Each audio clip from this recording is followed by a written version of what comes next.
72 years. And I hope that if we are counting in terms of time, we can go back long enough so that when January of 2009 comes, our time will have come. And we will be ready to do what is necessary to achieve quality, affordable health care for every American. You've heard some great speakers. You've had a lot of the political leaders come before you who will be part of this process. You've heard from union and business leaders. I just want to make 5 quick points and then send you on your way to be part of this grassroots reform movement that will result in the changes we're seeking. The first is that we must make the case that when we talk about health care and health reform, we are talking about high-quality, affordable health care for every American. No exceptions, no excuses, nobody left out. We cannot have a system that begins to leave people out because we know what will happen. We will get cherry-picked.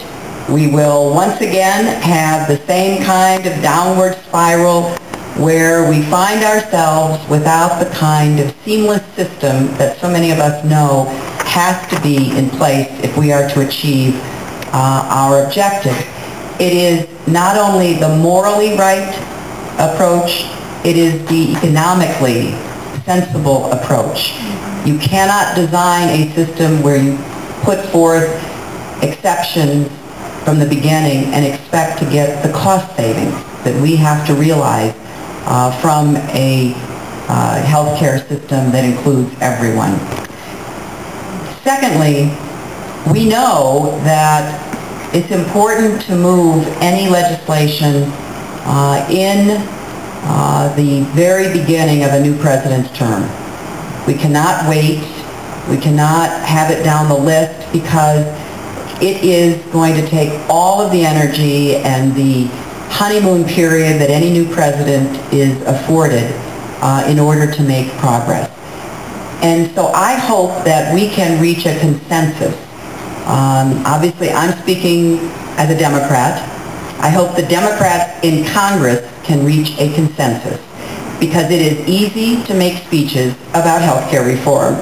And believe me, it is a lot harder to translate those words into legislative language that will actually get the votes we need to be successful. So I'm hoping that many of the leaders you saw here today from the Congress will be working between now and January 20th, 2009 to come up with the plan that will be the Democratic plan, and that we will be prepared and ready to work with President Obama and Vice President Biden to get that plan enacted. But a new administration will have more than they can say grace over. There will be all kinds of budgetary problems, foreign policy problems. The transition period from November 4th to January 20th is ridiculously short. So we've got to get our house in order and come up with the plan that we are willing to present. Now obviously I have presented such a plan during my campaign. I happen to think it's a pretty good plan, but I'm not wedded to that plan. I'm happy to work to achieve consensus with all of the players. And having gone through this from the other end of Pennsylvania Avenue 15 years ago, I know that you have to engage the Congress and particularly the committees of jurisdiction early. So what we need to be doing is putting together such a package. Thirdly, the fact that virtually all of the stakeholders, from business and labor to consumer groups to healthcare providers to plans to industry, including small businesses, because virtually all of the stakeholders understand that we don't have an option of doing nothing. Back in 93 and 94, people believed they did have an option of doing nothing.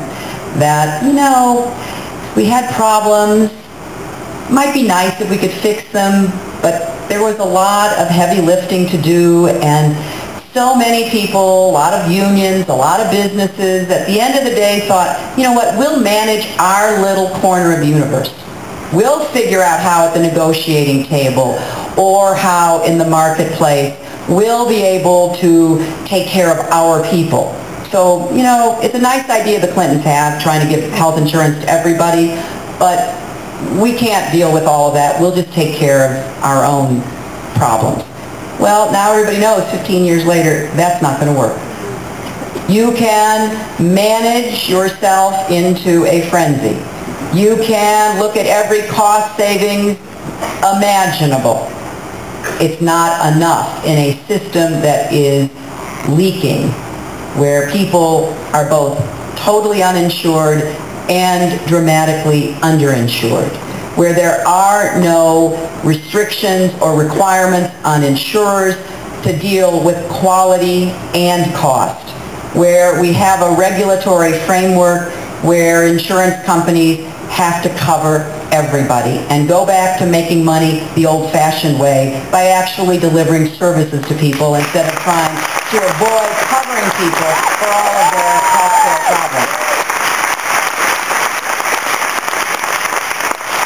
Now, number 4, we also have to modernize the system at the same time. And I have been working on a bipartisan basis for about 5 years now to get a health information electronic medical record system in place. I do not think we can afford to wait much longer. I'm very hopeful. Senator Kennedy and I have spoken about this in the last week or two. I'm very hopeful that we can try by the end of this legislative session, around the end of September, to pass this bipartisan legislation. Like so much else about health care, it is not perfect. But we have let the perfect be the enemy of the good for too long. We need to get a system in place, see it operate, make the changes and adjustments that are necessary, because every one of us can come up with a problem or a concern about chronic care management, about electronic medical record keeping, about best practices and evidence-based medicine, about malpractice reform. We can all come up with an objection. And that's one of the reasons we don't get anything done. Because the folks on the other side who are making lots of money off of the health insurance industry and all the other aspects of the healthcare system are perfectly happy to let this dysfunctional system just keep going. So we've got to make up our minds.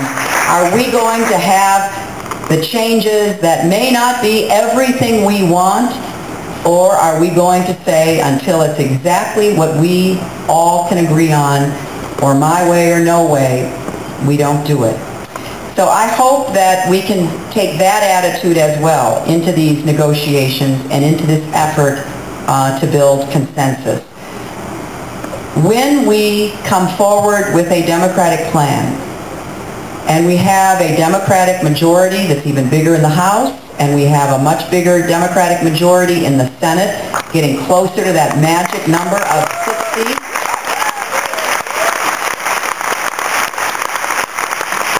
and we have a Democratic president,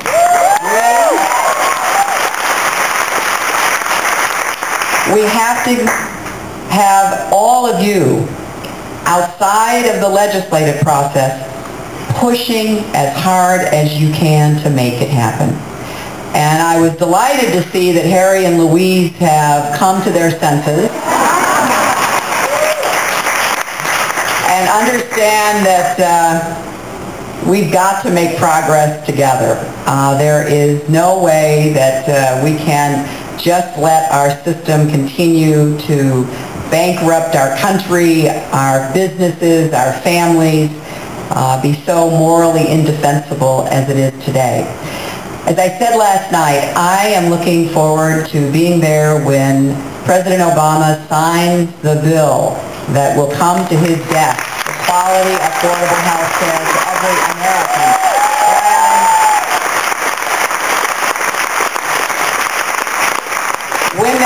happens, I imagine many of you will be there too. We will have to probably, duplicate what will happen tomorrow at Invesco Field.